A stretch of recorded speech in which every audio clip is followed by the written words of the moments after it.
నమస్కారం. Welcome to Radha's ప్రాచీన ప్రాంగణం. ఈరోజు నేను ఒక ఆర్టికల్ చదవడం జరిగిందండి. అందులోని విషయాలని మీతో షేర్ చేసుకోవాలని అనుకుంటున్నాను.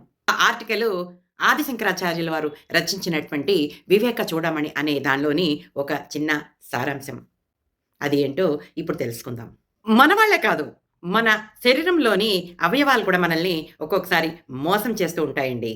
అవునండి. మీరు విన్నది నిజమే. వినడానికి విచిత్రంగా ఉన్న ఇది అక్షరాల సత్యం.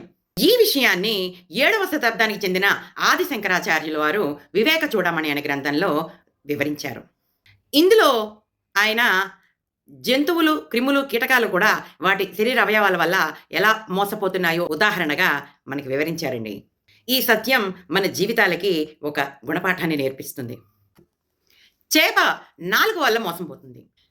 నీటిలో ఈదుతున్న చేప ఎరను చూస్తుంది. దాని రుచి, వాసనకి ఆకర్షితురాలై ఆ ఎర వైపు ఈదుకుంటూ వెళ్తుంది. కానీ ఆ ఎర వేటగాడి ఈడుగులో ఉంటుంది. అంటే బుట్టలో ఉంటుంది. చేప దానిని తినటానికి వెళ్ళి ఆ బుట్టలో చిక్కుకుంటుంది.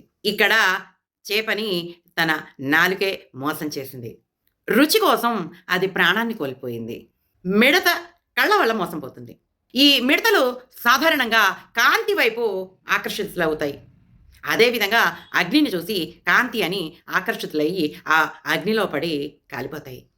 ఇక్కడ మిడతకి దాని కళ్ళే మోసం చేశాయి. ఎందుకంటే ఆ కళ్ళు మంటని తప్పుగా అర్థం చేసుకుంటాయి. భ్రమరము ముక్కు వల్ల మోసం పోతుంది. సంపెంగ పువ్వు తన మకరందంతో భ్రమరాలని ఆకర్షిస్తుంది. కానీ ఆ పువ్వులో ఉన్నటువంటి విష ప్రభావం వల్ల అది కాస్త చనిపోతుంది. ఇక్కడ భ్రమరాన్ని దాని నాసిక మోసం చేసింది. ఏనుగు చర్మం వల్ల మోసపోతుంది. వేటగాళ్ళు మొగ ఏనుగుని పట్టుకోవాలంటే ఒక ఆడ ఏనుగుని పంపిస్తారండి. ఆ ఆడ ఏనుగు ఈ మొగ ఏనుగు యొక్క చర్మాన్ని సృష్టిస్తుంది. దానివల్ల ఆ మొగ ఏనుగు ఆడ ఏనుగు వెనకాలే వెళ్తూ ఉంటుంది. చివరికి అది వేటగాళ్ళకి చిక్కిపోతుంది. ఇక్కడ ఆ మొగ ఏనుగుని దాని చర్మమే మోసం చేసింది. లేడి చెవుల వల్ల మోసపోతుంది.